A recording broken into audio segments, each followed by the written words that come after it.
تو غوث پاک کے مرید ہیں ہی۔ آج یہ خاص بات کہنا چاہتا ہوں، چشتی بھی غوث پاک کے مرید، نقشبندی بھی حضور غوث پاک کے مرید،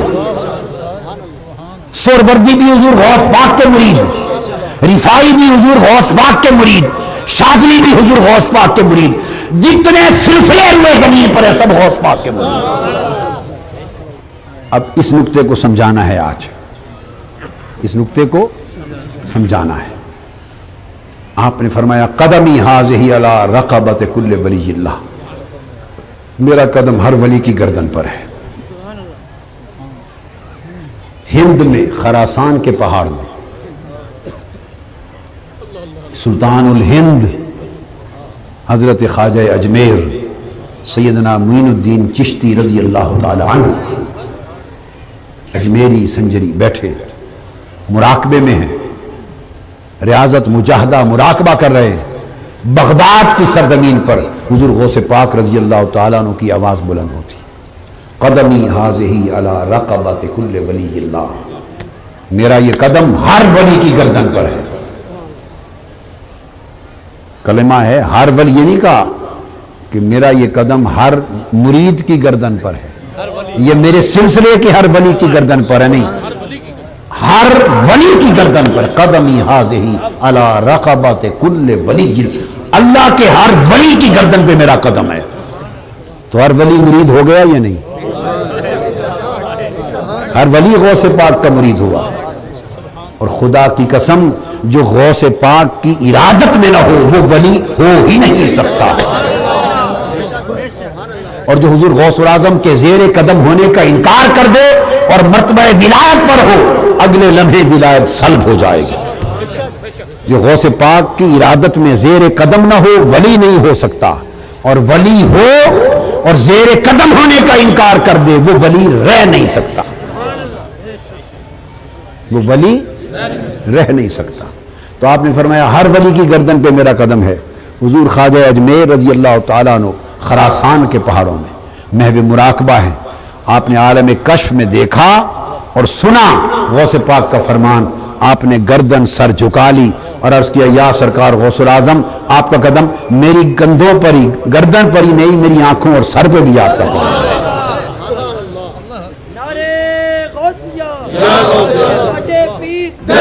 اور آگے صاحب قلائد الجواہر بیان کرتے ہیں، اور شیخ عبد القادر اربلی اور بڑے بڑے اور اکابر صاحب قلائد الجواہر بیان کرتے ہیں، فرماتے ہیں کہ جب یہ اعتراف کر لیا، آپ نے اقرار کر لیا، پھر حضور غوث پاک کی بارگاہ میں حاضر ہوئے۔ حضور خواجہ اجمیر، خاص بات بتا رہا ہوں، 57 دن حضور غوث پاک کی بارگاہ میں اکتساب فیض میں رہے، 57 دن 57 دن حضور غوث پاک کی صحبت اور اکتساب فیض میں رہے۔ جب فیض پا لیا تو عرض کیا حضور اب عراق مجھے دے دیں، عراق مانگا، فرمایا معین الدین عراق میں شہاب الدین عمر سہروردی کو دے چکا ہوں، سلسلہ سہروردیہ کے امام صاحب عوارف المعارف حضرت شیخ شہاب الدین عمر سہروردی۔ آپ نے عرض کیا حضور عراق دے دیں تاکہ ڈیوٹی لگا دیں عراق کی، فرمایا عراق عمر سہروردی کو دے چکا ہوں، تمہیں ہند عطا کرتا ہوں۔ ہند کے سلطان حضرت خواجہ معین الدین اجمیری ہو گئے، غوث پاک نے فرمایا تمہیں ہند عطا کرتا ہوں۔ تو خواجہ اجمیر کے مرید قیامت تک حضور غوث پاک کے مرید ہیں، اس فیض کی وساطت سے، اس فیض کی وساطت سے۔ یہ سلسلہ چشتیہ حضور غوث پاک کی فرع ہو گئی، فیضان غوثیت معاب کی برانچ ہو گئی، غوث پاک کی شاخ ہو گئی رضی اللہ تعالی عنہ۔ پھر دوسرا بیان ہی کر دیا آپ کو، حضرت شہاب الدین عمر سہروردی، شیخ شہاب الدین سہروردی سلسلہ سہرورد کے امام، یہ حضرت غوث بہاؤالدین زکریا ملتانی سہروردی ہیں، شیخ سعدی شیرازی سہروردی ہیں، شاہ رکن عالم سہروردی ہیں، یہ غوث بہاؤالدین زکریا ملتانی ان کے شیخ ہیں حضرت شہاب الدین عمر سہروردی تو دوسرا سلسلہ سہروردی ہوا. وہ فرماتے ہیں خود حضرت شیخ شہاب الدین عمر سہروردی فرماتے ہیں کہ میں چھوٹا تھا، 14 سال میری عمر تھی، میں تمام معقول اور منقول کے تمام علوم میں نے پڑھ لیے. علم ظاہری میں جو کچھ تھا وہ میں نے پڑھ لیا، فارغ ہو گیا اور سینہ علم کے سمندر بن گیا.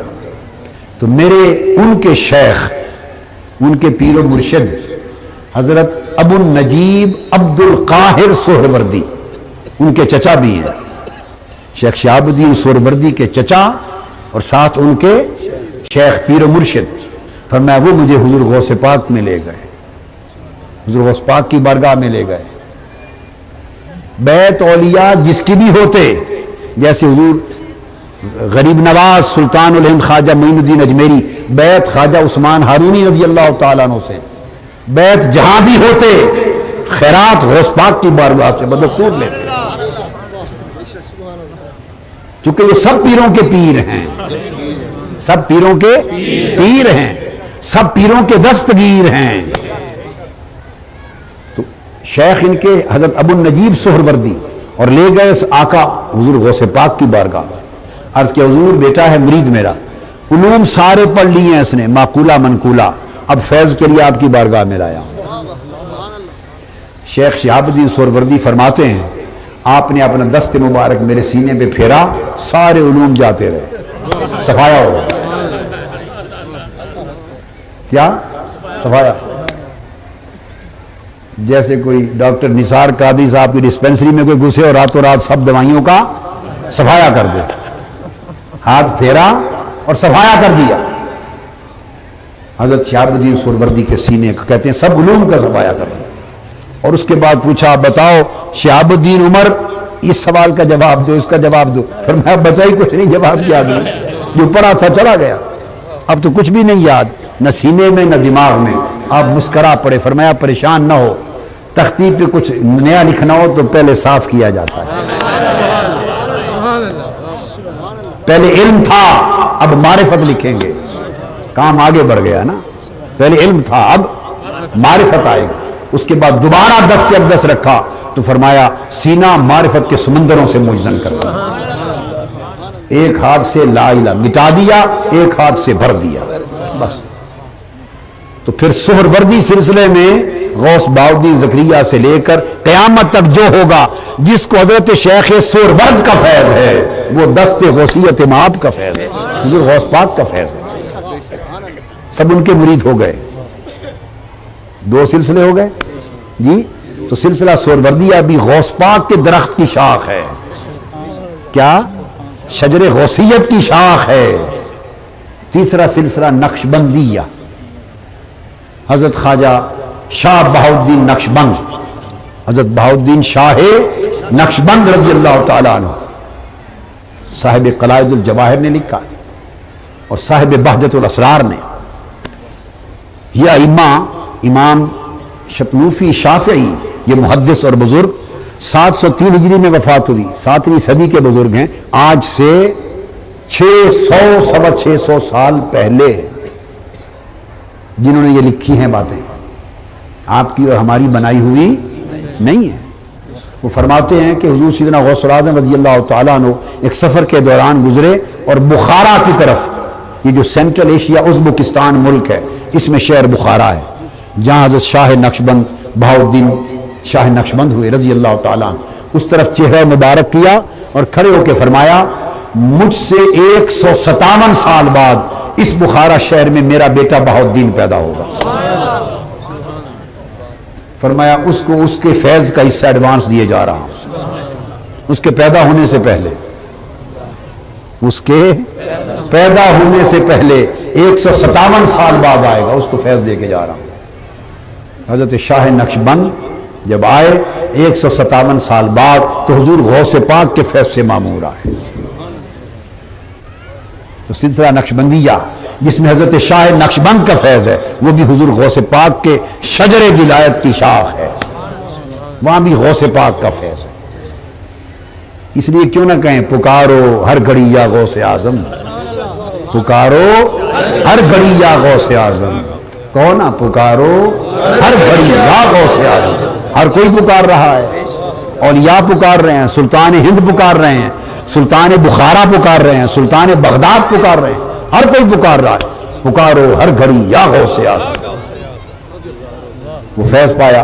یہ وجہ ہے کہ حضرت شیخ مجدد الفسانی شیخ احمد سرہندی رحمۃ اللہ تعالی علیہ فرماتے ہیں مکتوبات شریف میں، وہ فرماتے ہیں کہ طریق ولایت پر حضور علیہ السلام کی امت میں حضور سیدنا مولا علی المرتضیٰ کو اللہ تعالیٰ نے پوری ولایت کا منبع اور فاتح بنایا۔ حضور مولا علی المرتضیٰ ولایت کا منبع اور سرچشمہ ہوئے، اور پھر فرماتے ہیں حضرت سیدہ کائنات ولایت کا منبع ہوئی، حسنین کریمین ہوئے، زین العابدین ہوئے، امام محمد الباقر ہوئے، جعفر الصادق ہوئے، امام موسیٰ کاظم ہوئے، امام علی رضا ہوئے۔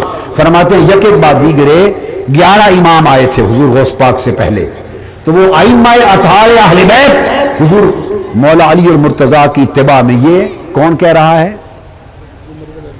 حضرت مجدد الفسانی رضی اللہ تعالیٰ عنہ، مکتوبات شریف میں۔ تو ان کے ہاں ولایت عظمیٰ کا فیض آتا رہا، اور جب حضور سیدنا غوث الاعظم کی باری آئی تب سے لے کر آج تک اور امام مہدی کی آمد تک اب سب ولی غوث پاک کے محتاج ہیں۔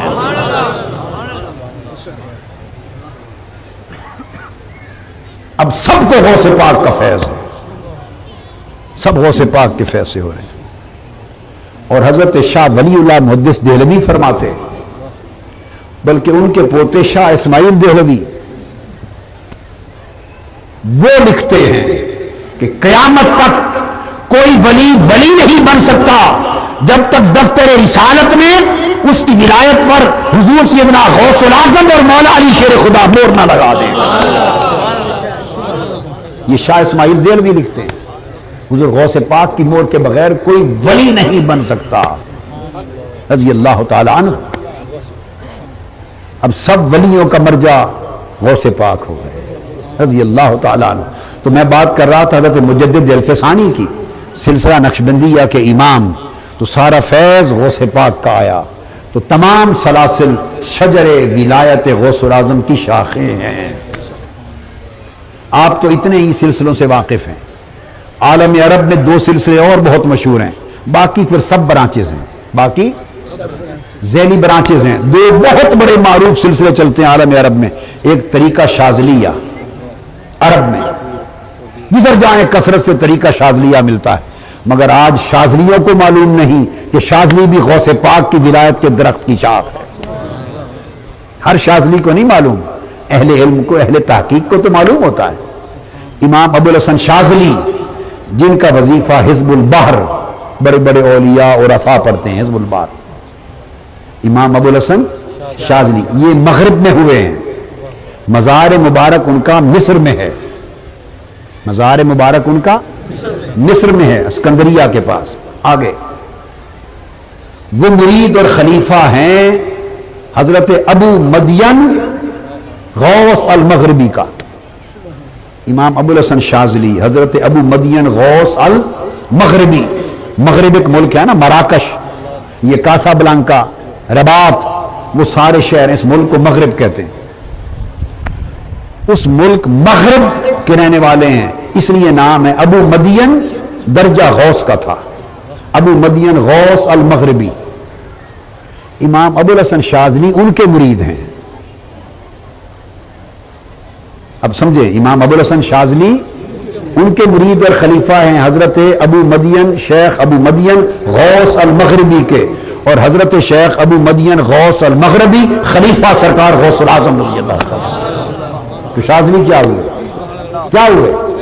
کوئی لمبا چوڑا سلسلہ سنایا ہے، ایک واسطے سے امام شاذلی غوث پاک کے مرید ہیں، ایک واسطے سے ان کے شیخ ابو مدین غوث المغربی اور ان کے شیخ سرکار غوث الاعظم رضی اللہ۔ تو غوث پاک سب شیخوں کے شیخ، اس لیے کہتے ہیں آج آپ سمجھے سب پیراں کے پیر، سب پیراں دے پیر، ایویں کوئی عقیدت محبت نال نہیں بنایا نعرہ،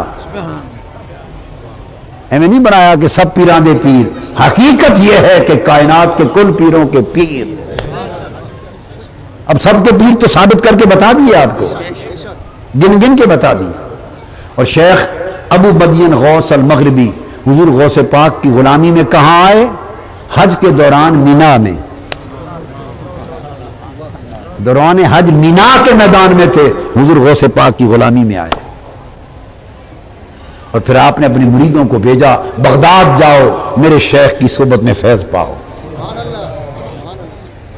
آپ کے بھیجے ہوئے مرید اس دن بغداد میں موجود تھے جس دن منبر پر سرکار غوث اعظم نے فرمایا قدمی ھذہ علی رقبۃ کل ولی اللہ، میرا یہ قدم ہر ولی کی گردن پر ہے۔ ادھر مدین، ابو مدین المغربی غوث فاس میں، ملک مغرب کے شہر فاس کے گاؤں میں اپنے منصب پر بیٹھے تھے، ادھر بغداد میں اعلان ہوا، غوث ابو مدین مغربی نے وہی گردن جھکا دی، وہی گردن جھکا دی۔ کسی نے پوچھا حضور کیا ہوا ہے؟ فرمایا تمہیں خبر نہیں، بغداد میں غوث پاک نے اعلان کیا ہے ہر ولی پر واجب ہے گردن جھکائے، ورنہ ولی نہیں رہے گا، ورنہ ولی نہیں رہے گا۔